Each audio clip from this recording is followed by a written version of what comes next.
So, are you ready to talk about it, or? I am. Take a listen.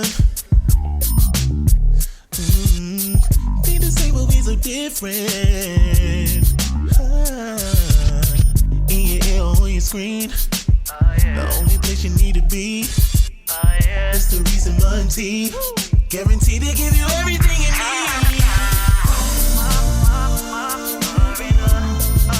You're about to get a little You're about to get a little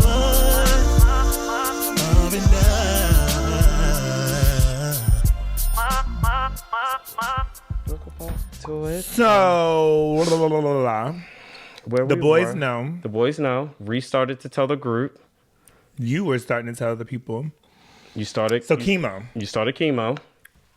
Yes. Well, let me say this because I want to give my baby some credit. I want to just share about telling the boys. Okay. One thing I really appreciate about my sons are, and I would probably love to hear their perspective about how they handled it. I can give my perspective on how I thought they handled it. But they could have been just trying to be strong for me, but they were like really mature about it. And I have always taught my boys to just pray, but how to pray like and really have faith. And I remember one time Desmond, he wanted to play basketball so bad. He was a basketball player. Doctor had did an X-ray of his knee and told him he had to have knee surgery. And did an X-ray of his knee, and I was like, Desmond, we just gonna pray about that thing. And they had Desmond like in one of those like brace things. Oh, the knee It brace? wasn't a cast, but it was like a thing like almost his whole leg, so he wouldn't bend his knee at all. So they had Desmond in one of those, and Desmond was like praying about it. Went in the prayer closet. We used to write the prayers down, put them on a sticky note on the wall. And after Desmond prayed about it, when we went to his follow-up appointment to kind of schedule his surgery, the doctor ran another scan, and he was like, I don't even see the hole. Like he told Desmond it was a bone in his, it was a hole in his bone. So then when they came back and ran the scan, they was like, we don't even see the hole there anymore. So now you don't need to have surgery. You're fine. That day he left the hospital or the doctor without the brace on. So like that really stuck with Desmond as far as like the power of prayer. Amen. And I think that kind of just put him on that journey. So I think when I had the talk with the boys and I told them about, pray about it, we're going to have faith. And this is what God told me. And even in our prayers, we would just always say, I would always tell them to say, like, God, I remember what you promised me. I know what you promised my mom, so I know it's going to be okay. So the way that they handled it and the type of maturity and faith that they even had and they displayed and how they prayed for me, it was just, I think it was one of those things that just motivated me and just my journey to push and fight. And whatever these doctors need me to do, Q, you got to do it because these are answered prayers. These are future answered prayers that you just need to make sure you do your part. So that everything will be okay. So I just give the boys a lot of credit for just like, and then they never treated me like I was sick. You know what I mean? It was still like, okay, mom, you want it to be real life. You want it to be business as usual. It's gonna be business as usual. Yeah. So it's kind of like they wasn't like too delicate, but then they were delicate kind of thing. So yeah. So I just appreciate that. So that was the biggest relief, just being able to tell the boys. Because before I told the boys, I was carrying a lot because I was so worried on how they were going to take it. Like CJ was going, and the first thing CJ said was, I'm coming home. And I said, you are not. You're going to finish track and field. You're going to finish college. Like, you got to do everything you need to do. Like, This is when he was where, though? In West Virginia. Remember his first year? Yeah. And that's so, but do you feel like, not that one has anything to do with the other necessarily, but do you think that everything that played out with him going to Morgan? Morgan? Yeah. Oh, like if it happened for a reason? Yeah. Yeah, and so I think that's why he didn't necessarily mind it, because he probably like, I'm trying to get home to my mom. Anyway, right. But I want to say this, and taking nothing from what you're saying about them, because I think that is important, and it, that was a part of your journey with regard to being stronger. I think that the strength from them gave you more strength, but I think that just is it's who you are. It says so much about who you are as a mother, because that setup was in them way before this happened. You know what I'm saying? It's not like you got sick and you was like, okay, now we got to be this type of family. You've always been that, and they've always had that instilled in them. I think you're just seeing the outcome of what you've already done. So that to me says so much about you as a mother. And again, not taking anything from them, because you have children that go the opposite way. You raise them to be this way, and they be like, yeah, okay, that's cool, but they go out and kill people and do all these other things. So I think that, and I've always said this, and they deserve this. I think that you have raised two very amazing men. I agree. They've been, since I've known them, very young, very respectful. They wouldn't even take my birthday gift. Right. Really? Remember when I forgot who birthday it was, and I gave them that $50, and they looked at you for, one of them looked at, I think I gave it to both of them. One of them looked at me like, here you go. You know why? Because $50 ain't shit. I think to it them was boys. CJ. $50 ain't. They was like, you need this more than me. You keep it. No. They didn't give it back. I'm kidding. Lying. My kids are not. I'm kidding. I'm kidding. And they were real young at that point. They were excited about that money. But they was like, Mom, we get bonus money from your friends, though. That's why we Okay, right. They knew No, about but the I bonus think money. you have great children, and I think that, again, you set that up. But it is, I know it has to be a good feeling that they were in that space to receive it, and again, like you said, because I don't even think I really treated you normally initially. I think we had a moment that because you're my strong friend. We met at work, and Q has always been that one. I'm usually the one that's blowing up and in a frenzy or in my feelings, and she's just like, "But you gotta," you know what I mean? Bring me back down. So I'm like, okay, now I have to be there for her. How do I do this? And then I just want him to cry.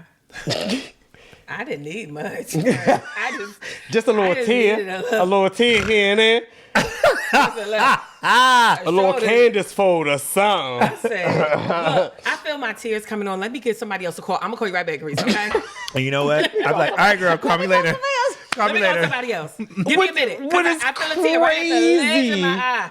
What is crazy? You gotta call somebody else back. That one.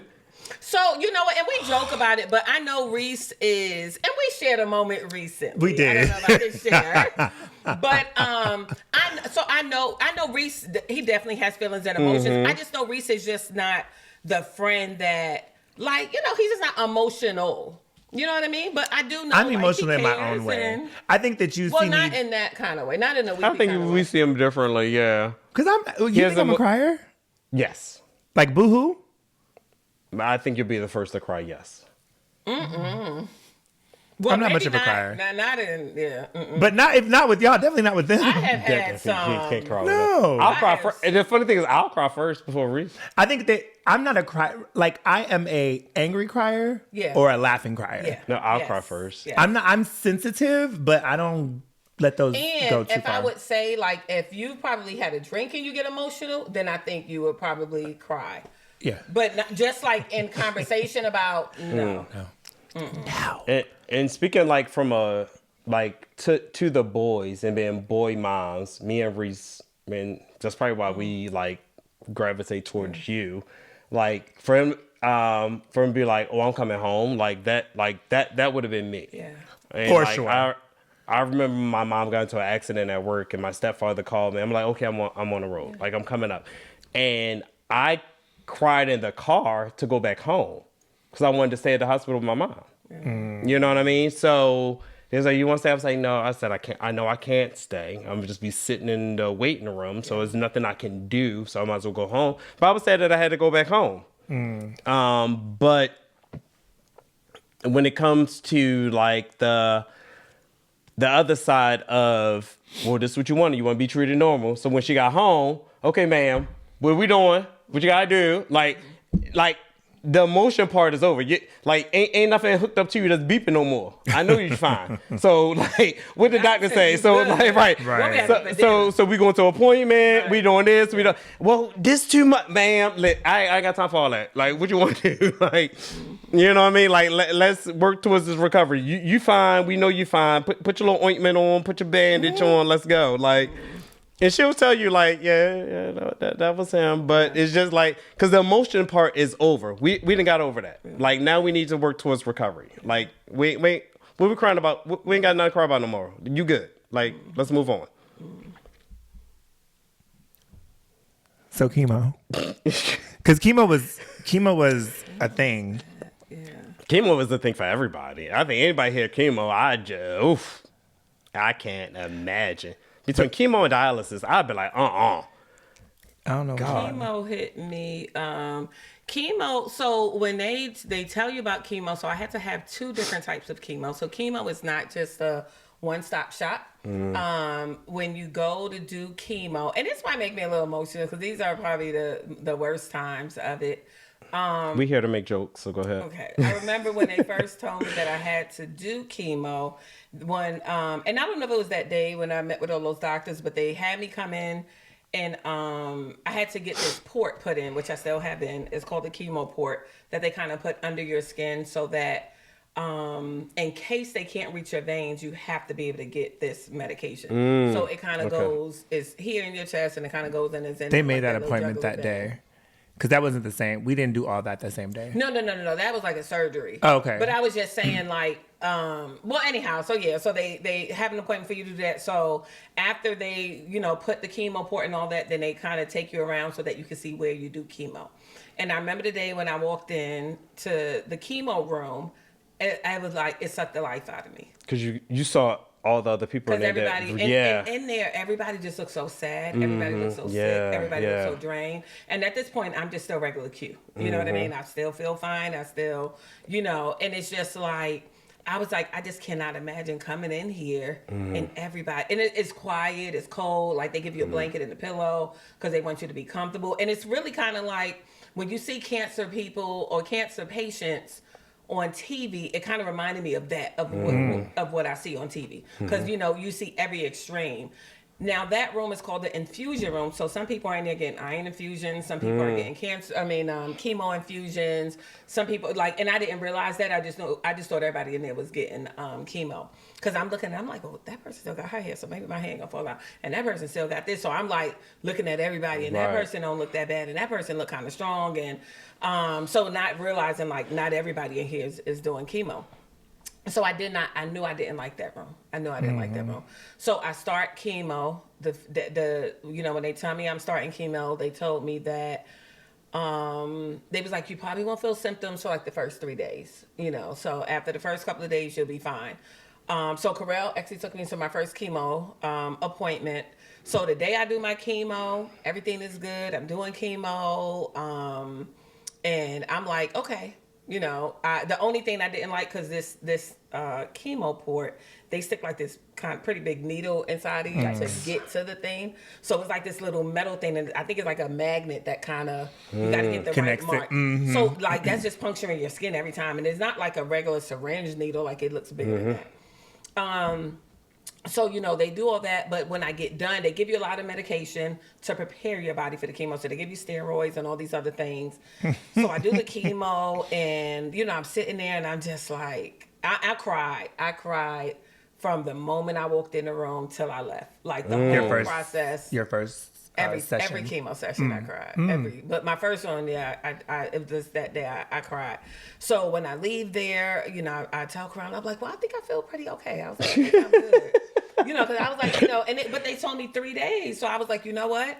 We just going to enjoy the next couple of days, and I'm going to be good. So I was like, can we go get something to eat? Because I was, worried. So Carell was like, all right, what you want to eat? And I was like, I want to get Mexican food. I wanted tacos. And it was some little Mexican place we found. And I'm like, I'm like eating. Slamming. Because they give you steroids too. So it's like, that increases your appetite and those other things. So I'm just like, and by the time I got home, I was sick as a dog. That day, I mean, like, I want to say it was 3 to 4 hours later, chemo had already hit me. I'm up, I'm miserable, and I was so miserable to the point, y'all, where I have a couch in my room.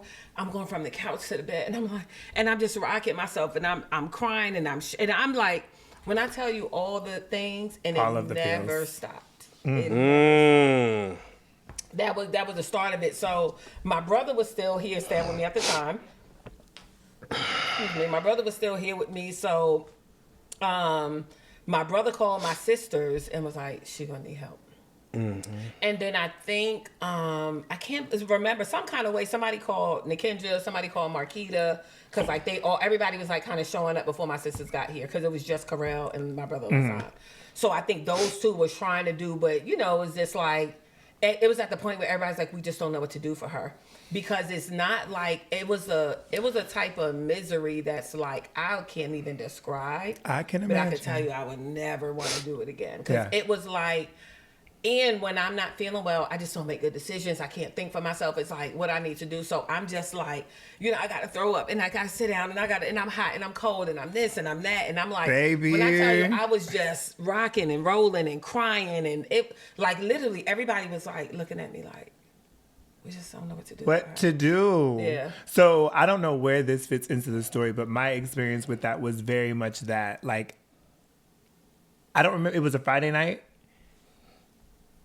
Nettie was here. That's the night. I think Nettie got here. Yeah, because I think my first chemo was on a Monday, and I think Nettie and I made about a weekend. I think. Well, whatever that night was, you called me. You was like, I have to go to the hospital. Oh yeah. And I was dressed, cologne. So one thing that one side effect, I guess, it was me and Aaron were going to some party, and Q had just started chemo and was very sensitive to smells. And I remember you telling me that. Yeah, so when we were doing all the Desmond things for his graduation and prom and all of those things, I was like, do not wear anything scented at all. So I literally got the call as I'm walking out the door to meet up with Aaron. I don't know where we were going. And she was like, I got to go to the hospital. And I was like, and I don't know if I said it in the moment, but I remember at least thinking, I got all these fucking oils on. This girl's gonna cuss me out. So I think Nettie brought you to the house. We get in the car. Can you roll down the window? You know, You smell like a whole French whore. I don't like to be cold, right? And was it cold out? I don't know, but the wind. But I was like, I'm gonna be cold on this ride. So we get to the hospital, and Q was like, it was the wildest thing to see. Q, we get there and she was like, you good? I got some snacks in my purse. And we talking and we like, it's like nothing. And then that wasn't like that. Not like, but it was, I mean, you could tell she was sick, but it was like normal banter, our normal banter. So I'm like, something's going on. I want them to call her back so they can figure out what's going on. But she was like, well, I got this in my bag. And you know, that's when you had your cup. As long as she had her cup and something salty, I think you always needed. Yeah. Yeah, so we had all those things. She was like, I got these fish or something you had. And I was like, girl. Yeah, I was like, I'm okay. Oh, that is salty. Got back to that room. Q was cold. And this is like less than 5 minutes. Cold, hot. I think I had a panic attack. It was a lot going on, and I was just like, I was like, I can't breathe. But the thing is, my friend was still herself, because in the moment, the white boy, I don't know what he said, but I don't even remember what happened. No, he said he went the brown one. No, it was something. It was like crackers. Something about crackers. Oh, I said get crackers. She wanted crackers, and they said, "Excuse me." I said, "I want to." Not you. That's what it was, and I said, "I get the cracker." He said, "Excuse me." I said, "No, I wasn't talking about you. I was talking about a snack." I didn't want you to think I called you a cracker. And we laughed. All of us. We had such a good time with him, because he took good care of. He took such good care of me to the point where we knew Reese was far and Reese was going out. He was like, look, I'm just going to put you in this room and just sleep. Whenever your friend want to come get you. Because once they got me good to go, it was like, I just want to go home. But it was like, I was also tired. Mm-hmm. So they had to they kept her overnight. So our plans were canceled. Like, I wasn't going anywhere. So I was going to stay there. But Q was like, was like, no. And she was one thing you did say was that he made you very comfortable, and he was very attentive. And then Jonathan, a buddy of mine, was also working there. And so I was like, if anything goes left, call me immediately. Like I said, if anything happens, I said, she's good. And so it all worked out. And I will say, when I go to the hospital, I don't like nobody to stay with me. I literally, every time he took me, I said, just drop me off. Because one, I was going through so much to where again, I'm up, I'm down, I'm hot, I'm cold, I'm this, I'm that. And it's like, I don't need somebody just sitting here just looking at me like, Yeah. It's nothing you can do. Let the doctors do what they do. But it's like, I just don't want you to see me like just going through all this. It's just a lot. And you're like, well, girl, the people trying to help you. And I was, you know me, I was always nice. Yeah, no. Whatever to the people, but it was just like, let them just do what they do. I don't like, no point in both of us sitting here being uncomfortable. I'm going to be in the bed. I'm going to sleep. They're going to wake me up. We're going to do all the things. Yeah. But at least I could be comfortable. So just go home. Like, I feel like they got me. Yeah. Yeah. It was like, just get me there. That's all I need you to do. Just get me there. And he's like, cute. You sure I can wait? And And I was, yeah, because I mean, I didn't have nothing else going on, but still, I mean, yeah, that, I think it only happened like a couple of times that we needed to go to the hospital. So then we had like a little schedule, if you will, between me and some other friends with the chemo, taking you to chemo and all of that. The boys were there sometimes too. Yeah. So what was, I mean, I guess you said it wasn't pleasant. Like it wasn't something that. Oh, it was nothing pleasant about chemo. So another thing, y'all know when y'all go to the hospital and they take blood and they do that little alcohol swab? Mm-hmm. So every time they do my chemo, they had to do the alcohol swab. The smell of that used to make me so nauseous. The alcohol swab? Yes. Mm-hmm. It never has it before, but it was like I associated that with getting the chemo and then the chemo making me sick.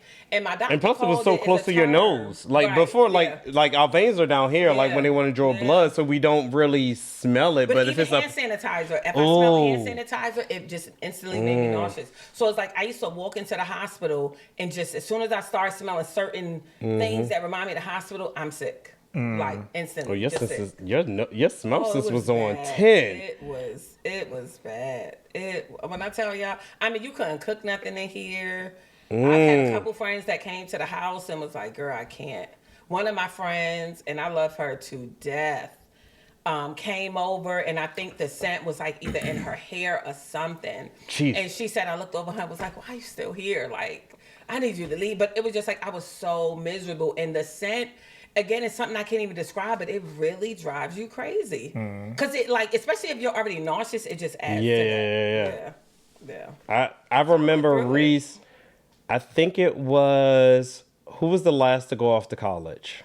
Desmond.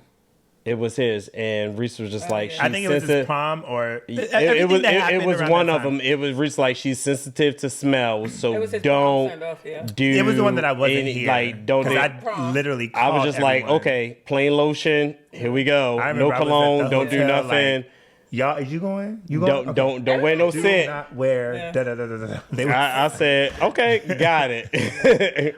Omari. Please do not wear it. No, everybody was good. Yeah, like, we listen. We understand. Like, give me something. Yeah. Give me just give me a little cocoa butter. Yeah. So then after that, like what was your, I guess, experience beyond that part of it, like the whole chemo? So, chemo was just horrible. When, it was just one of those things that. Because how long was it? Well, I'll pause. There's two things. When did? You can answer it. Okay. It's my baby. This your baby. You want to tell him he's on the podcast? Hello. Tell him you're recording. Hey. Hey, what's up? Is he in trouble? Okay. What you need? If we gotta drive out, we gotta drive out. Yeah, it's actually Monday. Is it Monday or Tuesday? Oh, you're right, Tuesday. It might be Monday. Oh, no, yeah, we can do it. I'm doing a podcast right now. You're live on the podcast. He's not live because you didn't put him on speaker. No, you're not. Tell him hello. He said hello. Hello. He said hey. It's so, me. yeah, Desmond, I'll call you once I get done. And then we'll figure something out for him. No, I'll call The you Traitors is over. The who? Tonight is the finale. All right, I'll text you first. Of what? Traitors. Oh, I'm not. I know you didn't love you. watch. Yeah. Bye. He said CJ's birthday is Monday, or he said Tuesday. Not y'all arguing back and forth, and you like, I know when I gave birth. Monday. No, it's Tuesday. It's Monday. Monday. But he said CJ's birthday is Tuesday. And what we I gonna just do? realized I didn't get him nothing yet. I said, well, we can figure it out when I call you back. He said, I ain't getting him He's nothing like, I yet. just gotta make sure I get something for my birthday. So yeah. With chemo, because you said we was gonna come back to this. Okay. When did the when did the hair loss start, and how did it affect you? He's trying to hit deep. What? Wow. I'm joking.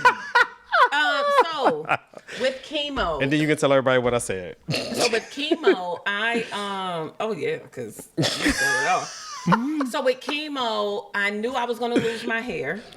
But y'all know I have cut my hair short before. I don't know if y'all remember when I cut my hair. So what I did was I did not want to wake up one day and I'm just laying in the bed full of hair. So I just cut my hair like really low. Remember I already had my side shaved, Right. so I took the top off and just cut it. And then by the time it started coming out though, so like my hair was probably as low as your size is by the time I cut it. But when it started coming out, like I'd be in a shower and it would just melt. Like you ever get a haircut and you got the little shavings of hair and then you take a shower and they start, but like that's the little bit that was left because it was all the way down to clean. So it's like I would be in a shower and I'd be like, what? And I'm looking at my hand and it's just like the hair is just melting off, like rinsing off. So that happened after like 3 weeks. So I cut my hair a week after my first chemo because I knew it was gonna fall out right away. But I think week 3 is when it really started falling out. Gotcha. Like after the 3rd week after I was post chemo. So I remember I started chemo late March, and then the guys come over for Desmond's prom send off, and I wasn't here. You wasn't here, but I'm gonna tell you how your friends acted up. Your friends, your co-host, how he acted up. So we standing outside. And you know what? You may remember. I don't even remember what was said, but the part I remember. I don't remember what happened, but the part I remember, he was like, "So dang, you just ain't got nothing." Because I said the boys are going, and I'm standing there bald headed. I lost everything. He was like, "You just ain't got nothing," and I said, Not that you. The Is up and this down. what we doing? When everybody felt like, looked at me up and down. Was like, child, you just ain't got nothing. kids, no hair. Kids, And no I hair. wasn't even thinking about that. I was like, damn, both of the boys are gone. Like, so it was like But empty it was nest. almost like he put it in perspective to me, because for me, I was just like, oh yeah, the boys are gone. But then when he just stopped and the whole room looked at him like, what? So then he just started to say, oh, you just ain't got nothing. I said, look, I guess I don't. That ain't how she said it, but she made me feel bad at the same time. I did. Oh, everybody was like, dang, because I can't remember what I said to you. Yeah, you was like, I ain't got no kids, I ain't got no hair. I said, you're right. I know. I was like, you're right. I don't. I ain't And got I'm no sitting hair. there like, I ain't got nothing. It's I'm all like, oh my God, I didn't mean like, I know what it's I can see. And she just laughing and walking away. I said, it's okay. Leave It's you with. okay. I'm gonna leave you with your thoughts. Thank you for reminding me. Have the day you deserve. Thank you for reminding me how low I am right now. Thank you. Because that was like, you have nothing. I was like, oh my God, you ain't got nothing. The boys are gone. He ain't say it like that. He said, dang, you ain't got nothing. Not, oh my God, you have nothing. And I kid. wasn't thinking. You've lost I a few swear to God. things. Everybody looked at him was like, Ramont, how could That's you? nasty They work. did. But I will say we had a good laugh off of that. Good. It was We like a little did. icebreaker. We had a good laugh. Because she laughed at my goddamn the face, obvious was- and I was just like I could. And you know couldn't say what? shit. I think that is the first time everybody saw me since. Yeah. That was the Yeah, first yeah, time. yeah. Oh, yeah. Yeah. It was the very first. And I'm talking to everybody. Like, Yeah. kids in the neighborhood, all the guys was here. Friends that came over to send, that was the first time everybody saw me. So now I'm trying to be normal until somebody reminds you that you have nothing. I'm sitting in this moment and Nothing. I'm doing my best. I'm doing my keeping my game face on, walking around mothering, taking pictures, because I'm bald head, but I ain't acting bald head. Right. She not doing no bald-headed behavior. No, so let me ask you this: on that strength, on the strength of that, She still had eyebrows. Like, what do y'all want me to do? He said bald head behavior. because bald head whole behavior is different. Bald-headed whole behavior is It's different. different. Like, she was the hostess with the. She had the best cookies in this house. Oh Let my me God. tell you. Everybody talked about those fucking. Let me tell you. But God. I was talking about, I know that she didn't want to have an empty net. I was thinking about the boys, and she reminded me This about man reminded me. I reminded her, and she reminded me what she was going through, and we both standing It here was a good stuck. laugh. It was We had a good laugh. a trip down memory lane. It was. So with But you know what? I think those are good friends that can like just sit and laugh with you in those moments. Because there ain't no point in being so serious and sensitive about everything. Like, Oh, she got serious with me. She said, I ain't got no kids. I ain't got no hair. I was just like, well, no, but we can laugh. I laughed. Yeah. We laughed. We were going to laugh. I made him feel bad. Yeah, and did. I did. And you know, that took a strong person to do that for me. Very a true. strong person. Very true. Because anybody else, I'm like, well. What did you do? But I think everybody looked like Ramont.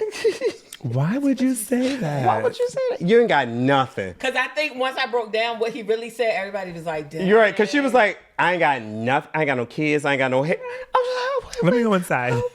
Wallowing on that. You know what? This is why they don't invite me. Well, We had a good laugh. what was there ever a thought about when you did lose your hair about wearing wigs or anything? Like, did you ever consider it, or was it just kind of like, I'm glad I'm you going through this did. journey? And My jokes would have writ themselves not- had you wore a wig. I am so glad that you did not. Wow. I'm so glad that you did not. Make eye contact with him now. Because had you invited Q over and she had a bust down to 22 inches on her hair, I would have been like, That's not me anyway. Right, it's not her. I'm like, Q, But come on still, now. I think that there's I don't know, for me. Like, you would have to warn me, like, Ramont, Q's wearing a wig now. So listen, my nephew passed away, and I wore a wig to his. So this is my sister, but this is my father's oldest daughter, different mother. Okay. My nephew passed away, and it was very tragic the way he passed away. And the funeral was right here in Virginia, but I had not told my sister about my diagnosis. Okay. So I did not want to just show up to the wig with nothing. Show up to the funeral. I'm sorry. I did not. What did I say? The wig. I was going to let it go. Because the wig was its own moment. The wig was a paid actor. Oh! No. I did not want to show up to the funeral just, because again, like, y'all saw me. You know what I mean? Right, so right. it's just like, I don't want to show up there. And again, I don't want to take away from the moment of us grieving Right. my nephew. And now people just like, Hugh, what's going on with you? Yeah. Right. So what I did do though, I just called, I called her, gave my condolences, and we had that moment. And then I was like, sister, like, I know the funeral's coming up, but I need to tell you what's going on. I want to tell you differently and in person, but I don't want you to see me. And then, you know what I mean? Mm-hmm. So I did end up telling her over the phone. And then of course now she's worried about me. And I'm just like, nope, let's worry about nephew. Let's get him, laid to rest and all that stuff and focus on that. So, so one time I did wear a wig, but and nothing against anybody, because I feel like you have to do whatever makes you comfortable. Right. Yeah. I think I've always just been comfortable with short hair. So it's not, of all the things I had going on, hair was like the least of my worries. Was I 100% confident? No. I even think it was the Friends and Family episode. And I don't even know if I had my hair yet. It was growing back. But even before I was going out of town, I was still like, oh, I don't know how I feel about, because, it's like, the world see me, but it's like, oh, that's record. And now, so it was certain things that I was like, no, I don't think I'm like fully comfortable doing. But although, I wouldn't wear, I think the most I would wear was a hat every once in a while. And I probably started wearing hats more when my hair started growing back, because then it started growing back like uneven, and, you know what I mean? But when it was just all the way bald, I just wore my And hair. for me, like, had she worn a wig, it would have been a shift. We Like, left that it would have alone. made things like real that for would have me. made things awkward. Right. Like, I'm like, used, girl, like, no, you don't. either I'm used.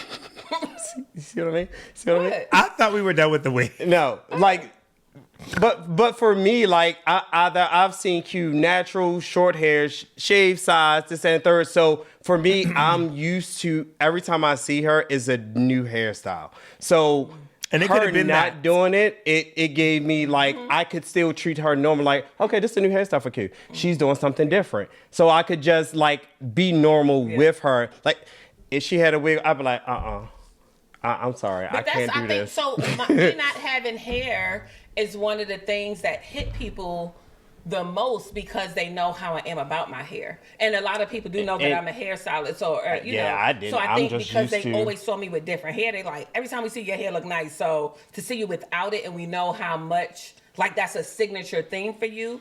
Some people was just like, man. Like, I didn't know you was hairstylist until you did not have... I'm so done. I'm not talking about this hair with y'all. Okay. So when y'all are done and ready to I move thought you on. were like me because I keep on switching up my hair. You know what I mean? I like something new, reinventing myself. You know, if she want to do a little Jada Pinkett, I was here for it. 90s. I just don't think that it's. She said, Angela Beth said, cut it all off. But no, it definitely wasn't getting so. You know, this is interesting you say that because I would see people and they would say, "Oh my God, why'd you cut your hair?" Because I cut that man out my life. No. And then when you say, I'm battling cancer, then now they feel bad. They do.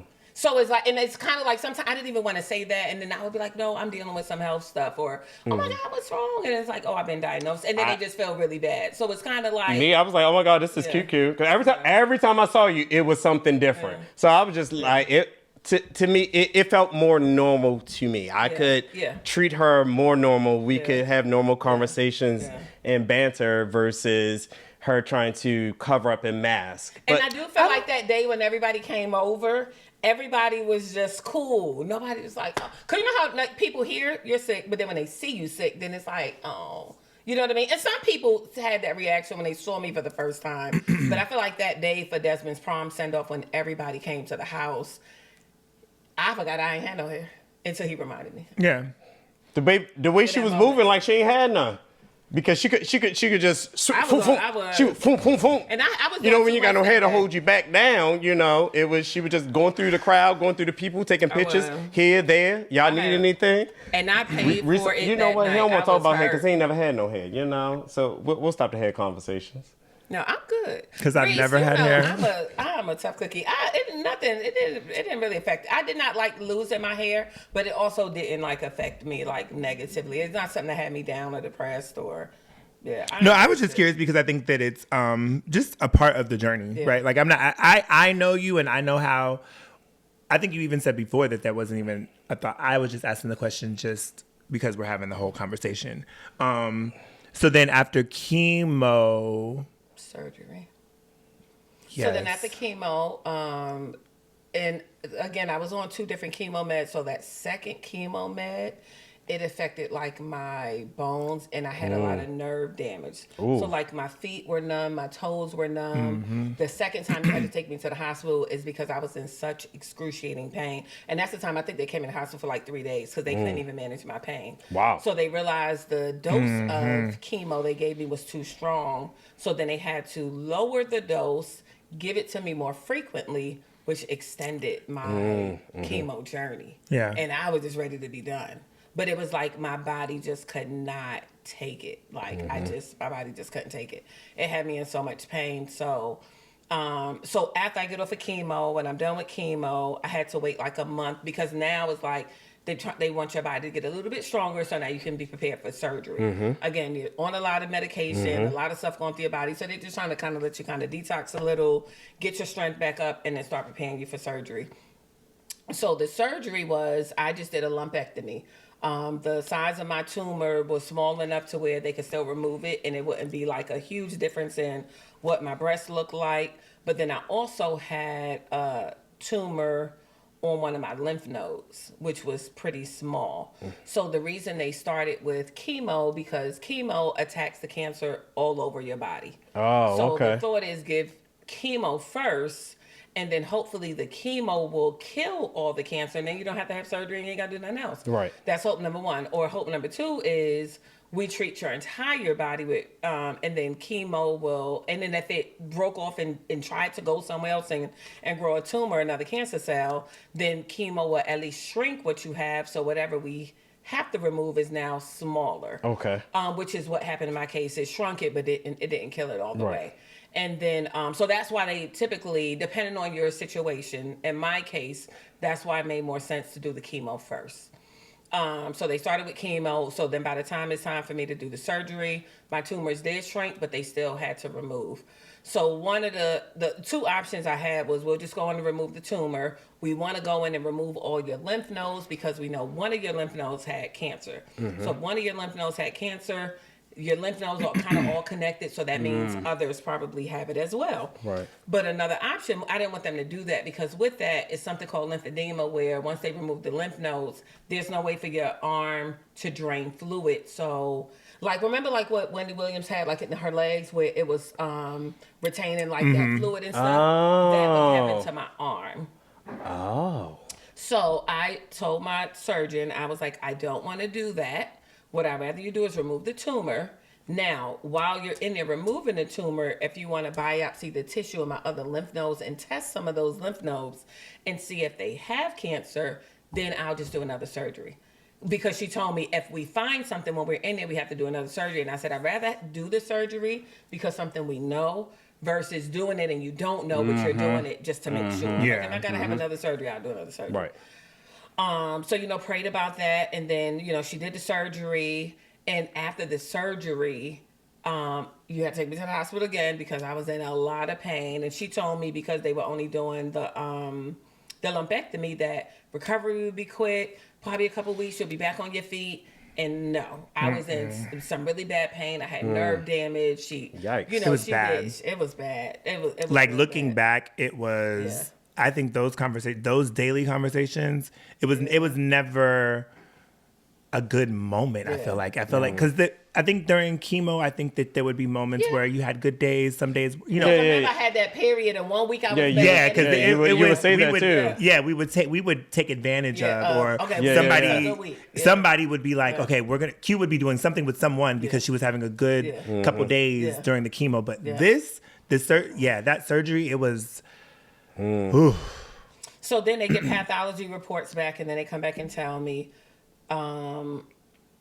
when we tested your tissue, it's cancerous. So now we have to there's still On the cancer. other side. No, same side, but in those lymph nodes. Okay, got you. I just wanted them to remove, so they removed a couple of them. So she called me back, and I remember she called me on like a Tuesday, and she called me and was like, I just, we're doing your tumor board on Thursday, but I just want to let you know, just like I said, we did find more cancer, so we have to do another surgery.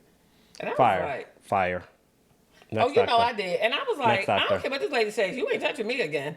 The way she called me, the way she handled my first surgery, I just did not sit well with me. Yeah, so I was absolutely. like, ain't no way. Absolutely. So I had already made up in my mind. I said, well, y'all could just send me to radiation because I ain't doing another surgery. And I give props to my radiologist because they called me back, and I have a case manager. She called me, and I said, no, I'm not doing another surgery. I said, ain't no way I would never let that lady cut me open again. I said, look at the damage she did after the first surgery that wasn't supposed to be bad. Now she wants to go and do more extensive surgery? Absolutely not. Yeah.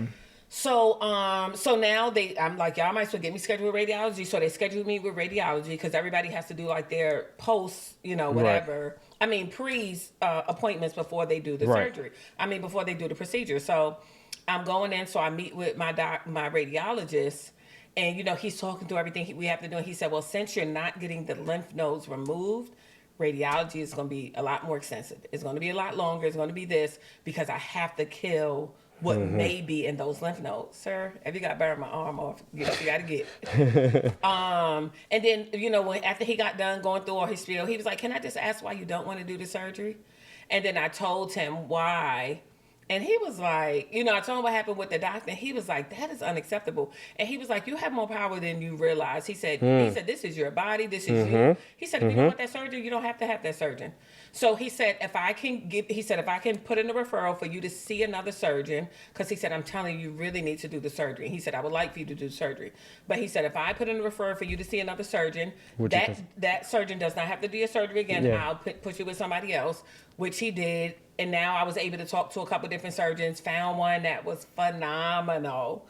And then I wound up doing a second surgery just with another surgeon and everything. I mean, I was in much better shape than even I was the first time. And they handled everything so perfect. They set me up with physical therapy. He showed me everything he needed to show me. And this was another thing. one of the things that they were really concerned about is cutting my nerves, Mm-hmm. and that's what causes that nerve damage. And he was like, but once we get you open, we can't see, you know, everything just looks like blood and guts. We can't tell what's what. But he said, I'm a really good surgeon, and I know where those nerves are, so I know how to work around them. After, you know, I just pray about it, and I say, God, you know, just allow everything to go well. And CJ said a prayer over me before I went in. And he said, God, let everything be done in perfection and remove all fear with faith. And it was like certain things he was saying that was like very intentional. Mm-hmm. So when I come out of the surgery, I talk to the surgeon. Sometime after they get me in my recovery room, they kept me in the hospital another day. And then the guy was like, he's like, I got to show you this picture. He said, when we went in to do your surgery, he said, those nerves, he said, I have never in my life been able to see. He said, I could see them so clearly, I had to take a picture of it and show you. Wow. And he was like, I knew that was nothing but God. Of course. So it's like all the issues I had with the other surgery. God said, Yeah, not yeah, this yeah. time. Not this time. He was like, literally, I took a picture because look how clear. He probably showing it to everybody he knows. Yeah. And the person is, he said, like, are you good? He said, and you know, sometimes he said, we take pictures and you can't see my body or nothing, but he's just showing the Yeah. that. And I was like, wow. And I think I was still kind of high. And I was like, oh, Okay.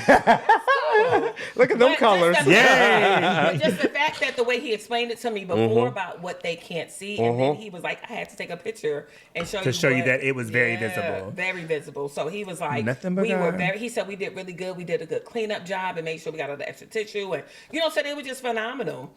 So then after surgery, now it's like, all right, now you got to heal from your surgery. So now my second surgery, though, they essentially removed my armpit. So he's like, you're going to have like a gaping thing there because we have to go in and remove all these lymph nodes, a bunch of tissue. Yikes. So it was like, You don't even realize all that stuff back there.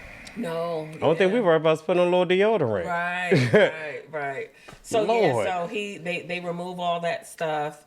And then, now I have to heal. I had drainage tubes. So I had a little. I remember tube coming that. out my side, right? Because I think I did. You called it something. a I had juice tube. cup, girl. Yeah, I called it my little Capri Sun box. Capri my juice Sun box, box. yeah. My juice box. It looked like a little juice All I box. remember is hugging her. She said, I'm still healing. I said, oh my God, I'm so sorry. Because he squeezed all the juice on my juice box. You ever had a little apple juice box and you want that last sip? Girl. I said, Alrighty, so. No, after radiation. No. Yeah, that's Radiation. We're at radiation. After the second recovery, surgery. going to radiation. Yeah. Okay, so I have now recovered from surgery. I after surgery, I go into radiation. Radiation is a process where they zap the area where your tumors were, and it's kind of like a cleanup job to get any cancer cells that's still lingering. Even though they got out the tissue, they got everything out, but cancer cells couldn't move. Just in and case travel, somebody so- lingering around. Just in case somebody still think they're up in that mud. They Get them. they get them. So radiation was not fun. Radiation was not fun because one, I already had surgery. And because I had surgery, my arm can't do everything it used to be able to do. And then the position I have to be in for radiation was very painful. But the radiologists, that team, they were just phenomenal. So they were great. But radiation burns your skin. So they pretty much did radiation from like here. Permission to touch, yes. This. Oh, sorry.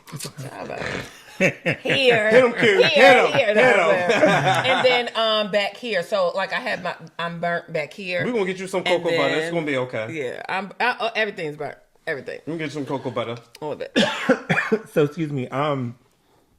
After the surgery, they wanted you to jump into radiation very soon after, right?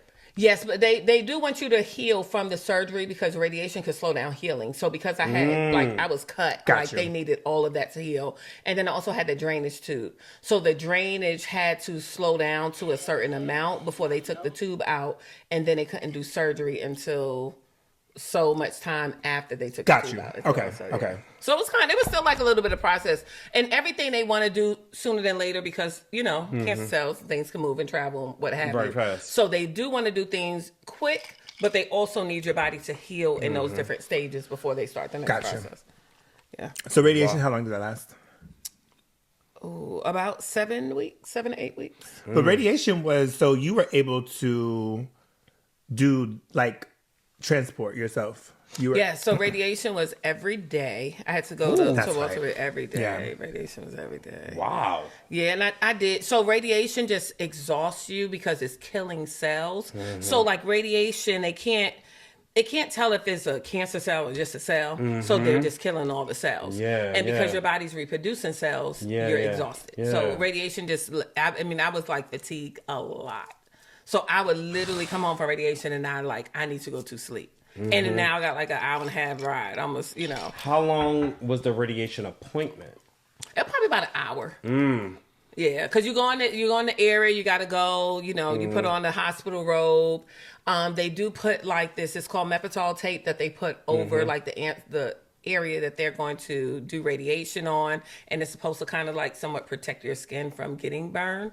Although my skin still got burned, it probably would have looked a lot worse had I not had the tape on. So I still had some. Right. Yeah. But so then they take you back. They put you on a machine.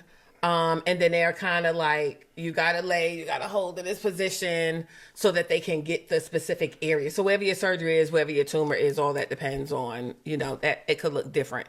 But for me, when they zap you, so I think what they were doing first, they are doing like some kind of imaging so that they can make sure, because every time you do radiation, you have to be in a very specific spot. The same spot? The same spot. So they put 5 little tattoos on me so that they can line me up with the machine. Yeah. So they can line, and they look like this little moles, but so that they can line me up with the machine so I'm in the same exact position every time. So first they come in, they get you set, they make sure, and it's 2 people, roll, pull, lift. Is she good? Okay, slide down, slide up, that whole process, yeah. God, and of course you land there just topless. Everywhere. Boobs just going all over the place. Right. So they so they do that. And I mean you see these people every day, so now it's almost like their coworkers. Yeah. So after they do that, then they zap you with the machine. So they do the imaging, and then while they're doing the radiation, it's like you gotta hold your breath for like 30 seconds. So it's like, okay, in this position, okay, breathe in, take a deep breath in and hold. And then it's doing its thing, and you're like, why am I holding my breath? I can't breathe. So you can't. So you don't move. I'm pretty sure probably so you don't move. Yeah, because again, everything. Because the thing is, like, I feel like I would move more because you're telling me to hold my breath versus just slide me back. No, but they used to put this little block that they used to tape to my stomach. I wish I could have took a picture now that I'm thinking. But they used to take this block that they taped on my stomach.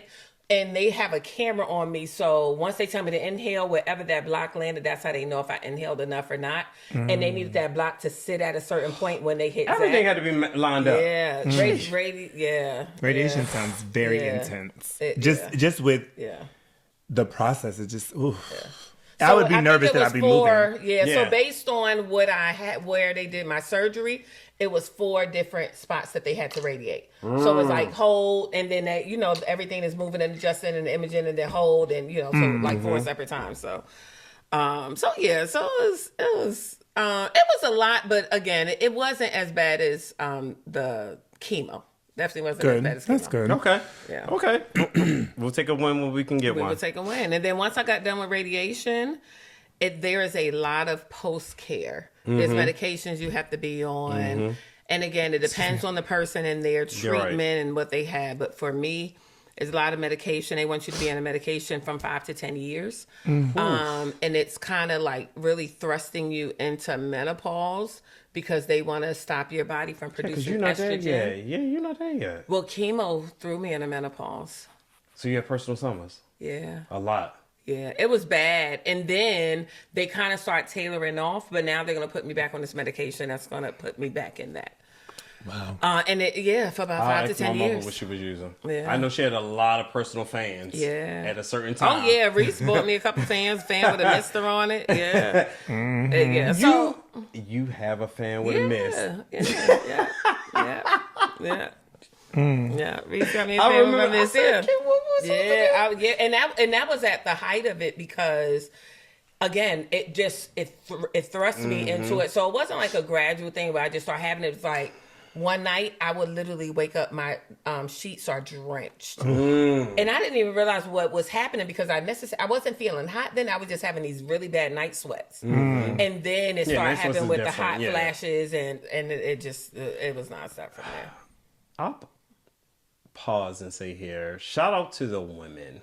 Yes. Because y'all go through so much. I was just telling somebody that yesterday. Yeah. And I don't want to get political, but their right to choose because of everything that they go through that a man will never understand. Or experience, obviously. A man will never experience hot flashes, menopause, that time of the month. You know what I mean? Like, those and all are things. That stuff is so and like, so think about, I was telling somebody, think about, and I hate to be stereotypical on this, but think about how some people be like, man, when black women, they get older, they get real moody, but if you just realize what women are going through at that age. This is a lot. What menopause does to you, it changes your mood. You are cranky. It changes your makeup. And I think it's one of those things that it happens to us gradually, and we don't even realize how it's changing who we are. And you don't know when it and when it's going to happen. Like, this person is probably going through something hormonal. It's not that they're just a rude person and their body is like.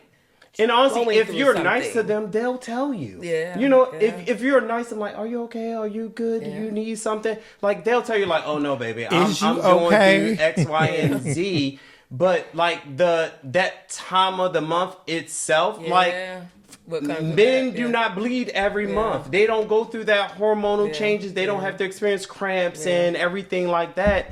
And it's just like, give a little grace to something that you do not understand, that someone has to physically go through, that is out of their control. They can't do nothing about it.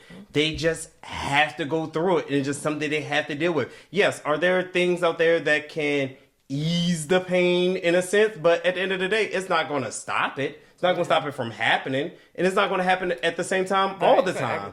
And like you said, as they get older, it's going to change. And give grace to the women in your life. That's all I can say. And at every level. Because because that's a lot. Like, I can't fathom any of that. Like, I don't know what I would do.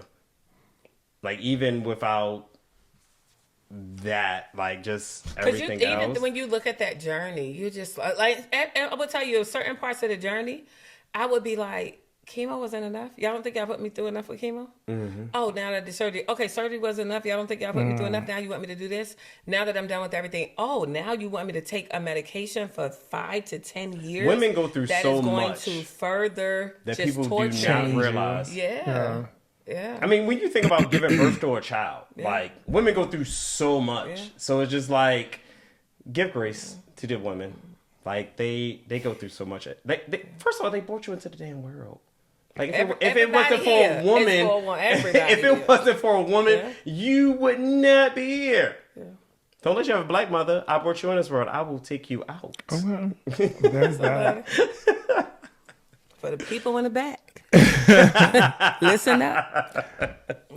So hydration, radiation is over. Like, you've completed your last dosage, or treatment, last treatment of radiation.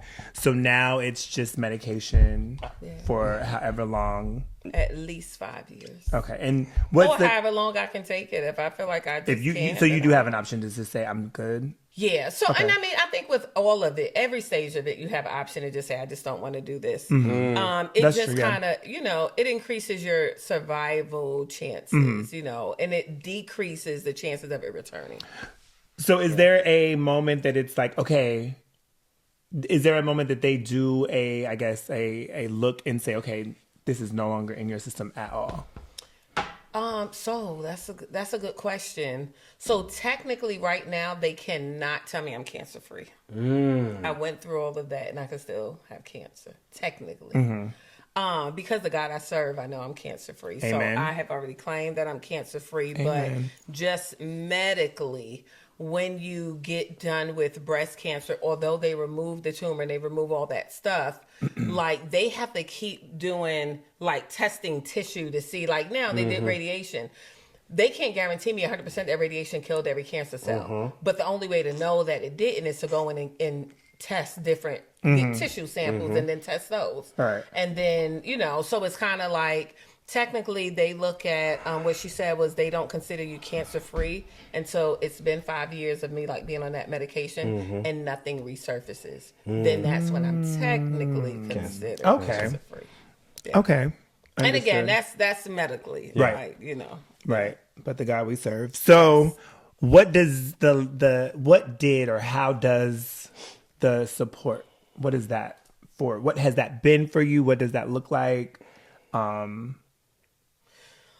So I feel like in that sense, I was extremely blessed. I never had a shortage of somebody calling, showing up, bringing me a meal, sitting with me, because I went from a house full of people to just it being me by myself. My brother was here, my sons were here, my mother was here. And then it went down to just me. So I felt like it was a really lonely journey. Although I had people calling and checking on me, like being in this space and it's so quiet, it felt very lonely. So to me, I appreciate it when people just call and say, "Hey, I'm gonna bring you lunch. Can I stop by?" And I was like, "Yeah, I'm home. I'm gonna be here." You know, like, and I know some people probably felt like, "Oh, I don't want to bother her," but I think those are the highlight of my days, just people coming to spend time with me. Okay. Like, I really appreciate it, because it's like I couldn't really go anywhere. I couldn't be around a lot of people, you know, immune system, but a lot of people just showed up. I had friends that flew in from out of town. And stayed with me for weeks on end. People like you taking me to every appointment. Sess, you know, taking me to chemo. Like, it was literally around the clock. Somebody was always thinking about me. Like, okay, I'm going out of town. Who gonna be available in case Q needs something for this? Yeah. Or this is going on. Q has this. Who's gonna be available? And I think I really like, I know, like, I have great friends, and I know how my friends, you know, ride for me. And even my Bible study group, like, so many people were just like, "What do you need? We got it." And to the point where, like, when I even think about my Bible study group, when they showed up, because like I said, when I was down and out, a lot of stuff, I was just out of it. And it's like they just knew what to do. They were taking care of stuff in my house, my sisters, and taking care of my car, and just anything I needed. Like, women, they just like, they swoop in and they just take over. Right. Because they're like, what would It's a I need if I village. was down? Yeah. Right. Oh, her son needs to, a friend of mine, my son needed to go to, he had homecoming to prom. I mean, everything that it was That like, prom situation was it just the way that everything worked out, because it was, he wanted a particular suit. yes. And the things that needed, it wasn't just something he was just going to go out and find. So you took him suit shopping. Yep, he and I went suit shopping, and then the accents, if we want to call it and that. a friend of mine drove him to New York so that To a somebody seamstress. to get to the seamstress to do the You need a suit. good seamstress. Yeah. Listen, Right. So listen. she drove him out to New York. Yep. Another friend of mine, Nikenda, she came over and helped me do the prom Setup. setup. Because, and I mean, literally, we stayed in here the night before and we was blowing up balloons upon balloons upon balloons and balloons and balloons. So it was like everything. It was like, you know, I'm still trying to be present for my kids, because it's like, I never wanted them to look back and be like, man, my senior year wasn't this because my mom was sick. So like I was doing what I ain't even had the energy to do, but I was doing it. We would have never known. I'm telling you, I ain't have it. I didn't have, and I mean, I had it because I did it, but it was like, I was going through a lot. Like that Desmond's home, prom send off that we did that night, when I felt like I wasn't gonna be able to get up for like 2 or 3 days, because I was on my feet a lot, and it was like my feet were hurting. Yeah, because I was just walking. But for me, once I sit down and stop, then I'm done. Was that the Wonderberry dress? No, that was his graduation party. Okay. That graduation, I knew that game. When we were playing the game, I could tell that was, you were not out of it, but it was like you were pushing through. I was pushing through. I was pushing through. I'm a lot, glad. yeah. I'm glad there was someone that knew. Yeah, well, I think that one for else me, I didn't. I'll tell you, I didn't know. I think for me, there were moments where I was just like, I just wanted you to be able to rest, but I know That I she know wasn't you. going to rest. When it comes to the people here, boys. the sons Yeah. here. When it comes to Desmond and Corey, I know that it's going to be... Now, when we're out and about or we're at dinner or something and I can sense it, it's kind of like that. Yeah, I would give Reese that. Like Okay, and so we will wrap it up and be done with it. And in those Because moments, you I had felt more energy confident than to everybody say at the that. party. Yeah, but you remember I was sitting down too. Like I think, and y'all know me. Normally I be moving around. Yeah. But Yeah, when it came time for the game, you sat I down and the still whole bossed everybody time. around. Yeah, I And did. then when it got to Everybody be, on microphone. when there was too many debates, it was like, listen, listen, This is what we doing. this is what it is. These My are the baby points, said his favorite car is this, and that's what it and that is it. Now, Because Gay loved I the think answer. CJ I don't came in care. and gave an extra answer. We was He like, did. well, wait a minute. That's my baby's brother, and Right. he said. And that's what the And that's answer what it is. You won. Thank you. Good night. No, But it was yeah, a good time. I didn't want Desmond to feel like he was shortchanged, Yeah. and I think he would have understood. You know what I mean? Like CJ went through the same thing. His grandma got sick CJ's senior year, so I was bouncing around and doing a lot, and then Desmond's senior year, it was me that was down and out. So I think my kids, they have Mother of the Year they've been 2026 is through- Q. I don't think. And Mother of the Year. But you know what? And the reason why I say no for Mother of the Year, because I think any mother would do the same thing. You Yeah. know what I mean? Like we all would. So we all operate in that space. I think you have to. It depends on the mother. Some mothers. Yeah, really I think just you take have the sick role. to. I can understand where you're coming from. I think that yeah. because Knowing that's you. the type of mother that you Right. are. You know what I'm saying? From us looking at outside in, it's We've had conversations. I have friends or people that I know that be like, "My mom's a bitch," and I'm just like, "How?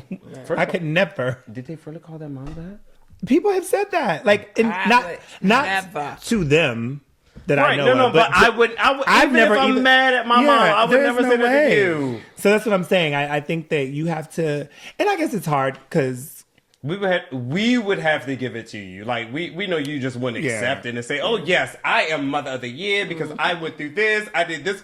We know you wouldn't do it, but outside looking in, yes, Yeah. absolutely. you made it. I think that for a lot of people, you made it look, and I don't even want to say easy. It just didn't look like what it was. It didn't look like the journey didn't look like it was. For me, I'll say that. Because when Reese told me, and then to see you after and to interact with you after it, and the thing is, Reese told me Q does not want like the sad Sympathy, story. Like yeah. she does just treat like she's fine. Yeah. You know what I mean? Yeah. And it was just like, okay, you know, because someone and you were like, Yeah. now that I know how to move forward if I see her and everything like that. So even at the prom before our conversation, it was just like I see you, Yeah.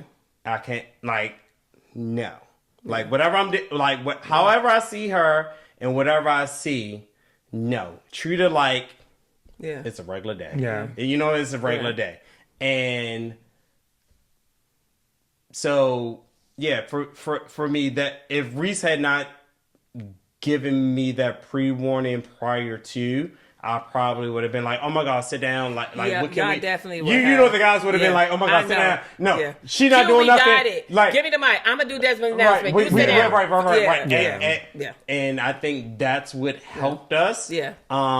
In a sense. But yeah, and it's like kudos to you, you know, for thinking of other people and, like I said before, allowing us to. I had to pause for a moment. Like, I don't know what she's going to look like when I see her. You know what I mean? Because I don't they're going through it like. I just wanted to be normal. I don't know. And I I wanted had to treat you and like I you had were to act normal. normal. I had to, and I don't even know if that was fair to people because it was like let people feel what they want to feel for you. But it's kind of like we could look back and then we all be like, oh my God, last year was such a horrible, sad year. But like you can look back and be like, man, like okay, maybe you handled that well. But I think that's kind of encouragement for people to see like you can go through something. And let's also say this. If people are going through it and they need to be sick, let them. You know what I mean? That's not saying, oh, they're not doing good. Because when Q went through it, everybody's journey looks different. Yeah, for yeah, sure. So if you have somebody that deals with something in any kind of illness, if they need to be sick, like give them the room and space to be. Because I had a lot of bad days. I had a lot of crying days, a lot of sick days, a lot of hurt days, a lot of days I was hospitalized. But the one thing I used to tell Reese and everybody else, if it was a day that I could, let me. Because people used to be like, if this is a day you feel good, I need you to relax because you have so many days where you feel bad. And I'm like, exactly. If I have a day where I have energy and I tell you I want to drive to Richmond, I'm driving to Richmond today. If I want to do this, I'm doing it. If I want to go have a drink, I'm doing it. Because it's just like, I don't know when my next good day is going to come. But it's like, now, I may only show myself to people when I'm having a good day, so they're thinking, oh, her journey wasn't that bad. You just didn't see the bad days, and the bad days just wasn't for everybody to see. So it's kind of like, it's still giving people that room and space to say, if you do have to go through something, don't think you have to push through and every day has to look pretty. Because every day absolutely did not look pretty for me. But and the days that I felt good, man, I was like, what we doing? I want to do something. I want to get out the house. And people would get me out the house, and it would only last an hour. It would like get me back home right now. And it'd be like, okay, here we go. She ain't even finished her milkshake, but okay, we saw take you, her back home. I saw you on those good days. I was like, okay, she having a good day, and Reese would tell me about the bad days, and and everything. So like, I knew the journey had it ebb and flow. It was good, it was bad, and I understood it. But there was no pressure. It was like, whenever's the good day, if she wants to come, let her come. If she's not having it, we will allow that space. And I didn't want everybody to be like, well, no, we're not gonna tell Q because we know she's sick. We're not gonna tell Q, don't invite Q because she's sick. And Reese would be like, just invite her. Never is a day when she feel good, then she'll show up. And never is a day she don't. But that's normal regardless. Like it didn't define you. Like it was, if you're gonna show up, you're gonna show up. If you're not, you ain't. It is what it ain't. Like, we don't need to make any special concessions for it. Yeah. But just support in general. I had so many friends that I really saw, especially my friend Patrice too. She was another person. I worked with her. We worked together when I was in the military, and I work with her now. And she showed up in ways, and like those are those silent friends that if y'all saw Patrice today, y'all wouldn't even know who she was. And she's done so much for me. I mean, literally every single day, texting me, checking on me, sending me scriptures. Hey Q, what do you need? I'm gonna bring you lunch. I'm gonna do this. I'm gonna do that. And then she worked with me. I make sure at the job, ain't nobody worried about you. Like, you good? I'll let she just had me covered on so many fronts. And it was like, although we were coworkers, it was like I saw a different level of friendship that is like, man, like the way people step up and show up for you was just like, it was just so overwhelming. Like to the point where now it's like, I want to celebrate everybody that supported me. And everybody's like, well, no, you don't have to do that. And I'm like, I want to do it because it's something I want to do. It's not that I have to do it. I want to just say thank you because I do appreciate it. And it did not go unnoticed. And it wasn't just carrying me. I felt like everybody carried my family, like me and my sons. And y'all know, if it was just me, it'd be like, y'all just leave me. But it's like, my boys need support. And my boys saw the support that I had. And they like, Mom, you got some really good friends. Like, they just see how, people just showed up.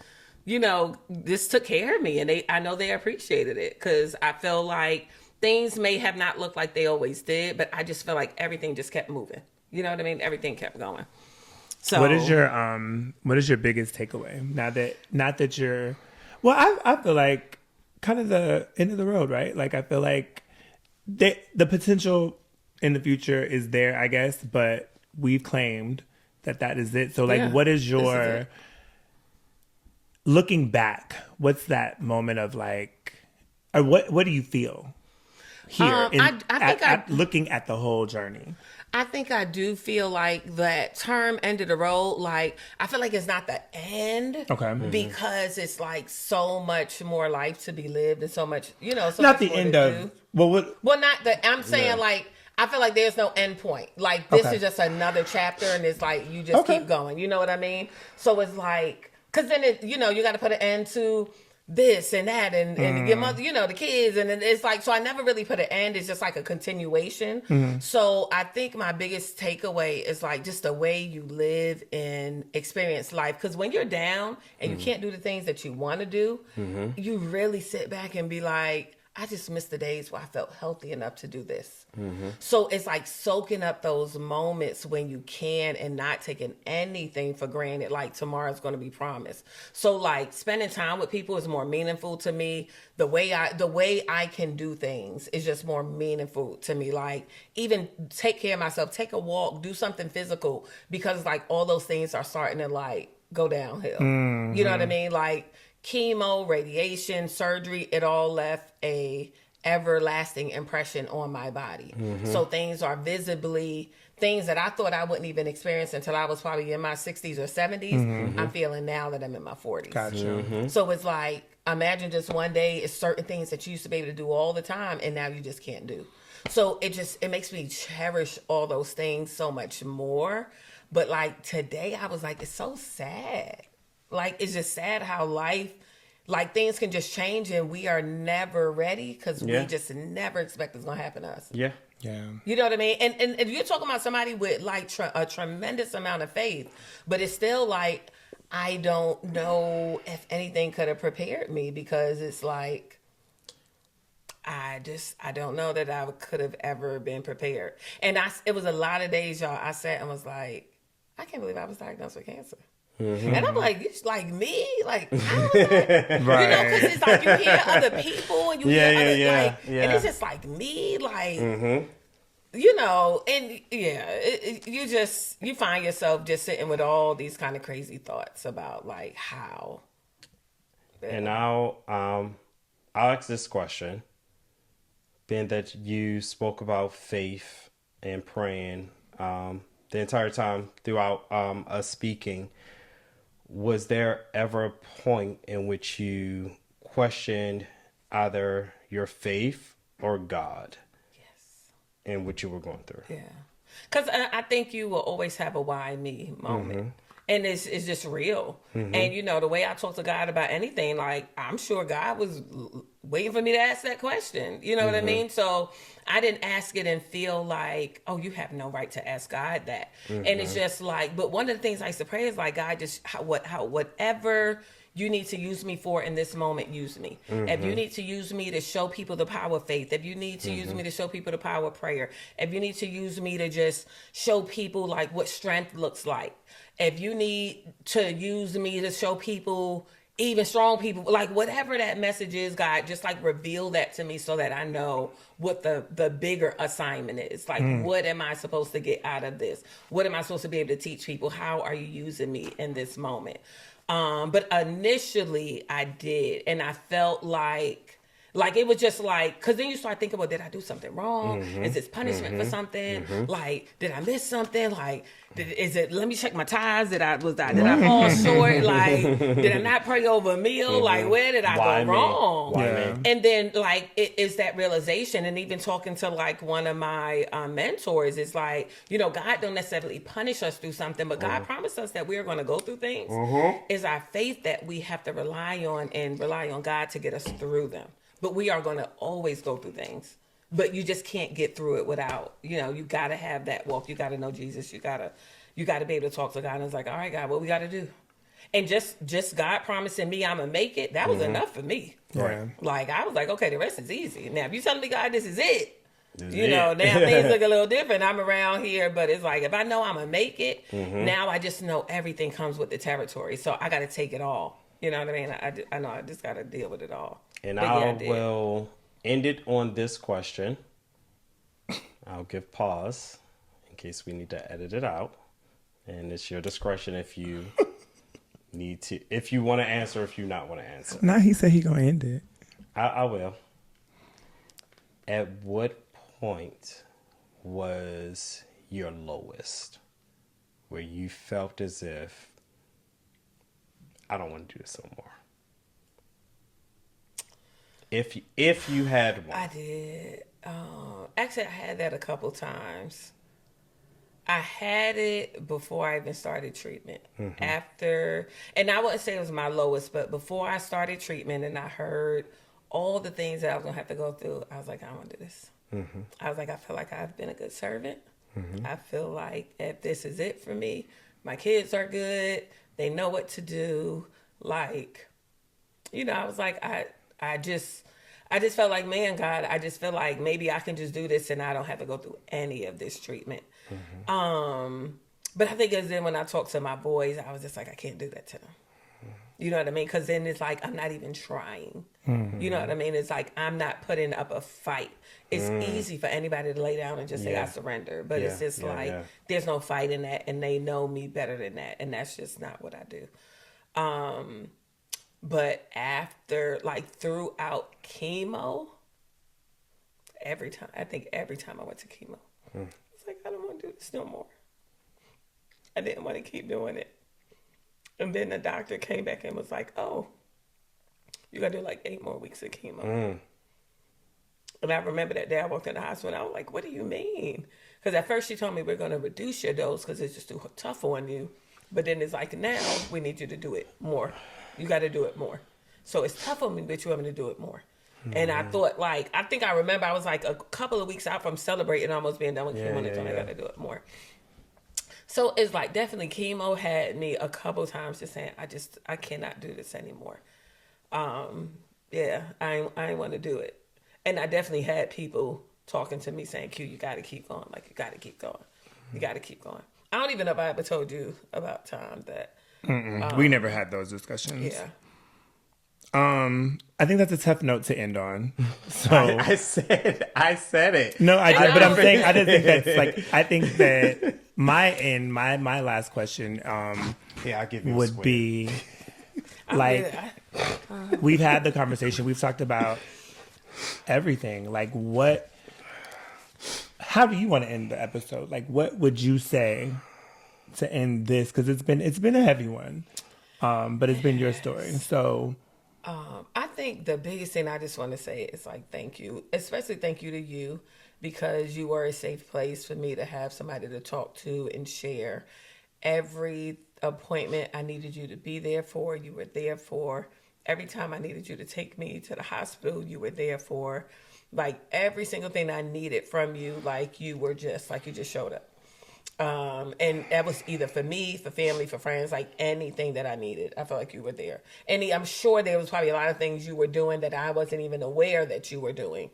So I think I just appreciate you just being probably the most solid friend I have. And I'm not taking nothing away from anybody else, but just like from the day that we've met, when I talk about a person showing up and a person really, truly being there, like, you have been that person, and I just appreciate that so much. And I have a lot of great friends. You do. I don't have no sideway friends, no halfway friends, no nothing. But it's just like when you just think about somebody that's like right here on the front line, and it's like, okay, my job, my friend, she's going through this, and I'm going to be there. And, I thank God that it's like you had that military service, the way you have that flexibility. And it's like I could just drop everything. You know what I mean? So saying thank you, and then I felt, like it's a lot of people, and I don't want to start naming names because then I got to name everybody and I forget somebody. Yeah. But being that I'm on your show, I can definitely take this moment to everybody else got to create a show. The rest of y'all, y'all have y'all podcast. If y'all want to bring me on, guys, thank you. If you don't have a podcast, I want to thank you. But I think just all in all, I just want to thank everybody for the tremendous amount of support. Because this is not a journey. This is not a fight. I don't think anybody, I think I saw a shirt that said nobody fights alone or something. And that is definitely the truth. Like, I have a couple friends that's like, man, my journey looked a little different because I relocated and I didn't have that support. And I'm taking Ubers to appointments and stuff. And it's like, it just made me realize how blessed I am. And it made me realize how much I want to be there to support the next person going through something similar, or just anybody, anything. Yeah. Because it's like, people showing up and the way they show up, it really matters.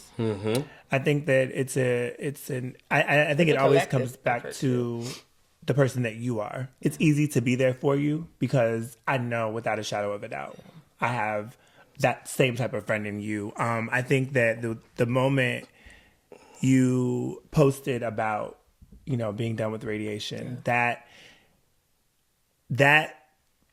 there was a moment where you said something, I don't remember verbatim in this moment, but it was something about being strong, but there was a caveat. I don't remember the exact verbiage, but it hit me because it made me realize, and this is the part that I had gotten emotional. I can feel it, but it's not going to come out. But I appreciate you for the way that you went through this. Gave me the strength to get through the shit that I was going through, and getting through it, because it looked like nothing like what you had going on. To me, it was so much more. And who am I to be going through this? Not that it didn't matter, because it mattered, but because that's one thing I was afraid that people would put all their stuff aside. Because of what I was going through, you know? But it was like being there for you meant something to me, and it helped me through some of that. But it also made me realize you ain't got to be stressed out and going through. You got people going through worse shit. And it was kind of a reality check for me that you can get through it, but Q's got all this going on, and this is nothing to that. Not that I needed to compare it, but the comparison helps me. Yeah. So I appreciate you for that, and just allowing me to be there, because again, when you look at someone, even Ramont, like I feel like a lot of our friends, and when I say our friends, the friends that we share collectively, are also strong. Yeah. It's hard for us sometimes to show that vulnerability and allow anybody to be there. So you allowing me, I appreciate that, because I think in helping you, you helped me. Yeah. And I think that just kind of it goes full circle. Yeah. And if nobody else has anything else to say, we can just end it there, because I asked my 2 questions. Okay. Well, we thank you guys for tuning in to another episode of A Little R&R Podcast. I don't know how many parts this is going to end up being, but I appreciate you for being vulnerable. At this point, you've reached the end. Right. I appreciate you being vulnerable. Thank you for listening. I thank you for just sharing your story, and I hope that it does help someone. Thank y'all for having me. Thank you. Thank you for coming back. Right. Now we got to bring her back again on some lighter shit. Where my hair grew back. Hey, what's going on? It is Ramont and Reese, and we want to thank you for listening to another episode of A Little R&R. Please subscribe, rate, and comment. Please, please, please, and friend. What's up? Where can they find us on the IG? At A Little R&R Podcast, and that's ALILRANDRPODCAST. But friend, what if they got like questions, comments, concerns, or like their humble opinion? What should they do? They should absolutely reach out to us via email at RamontAndReese@gmail.com. And as always, guys, of course, thank you so much for listening. We love you. We appreciate you. And of course, we're going to talk to you real soon. Real soon.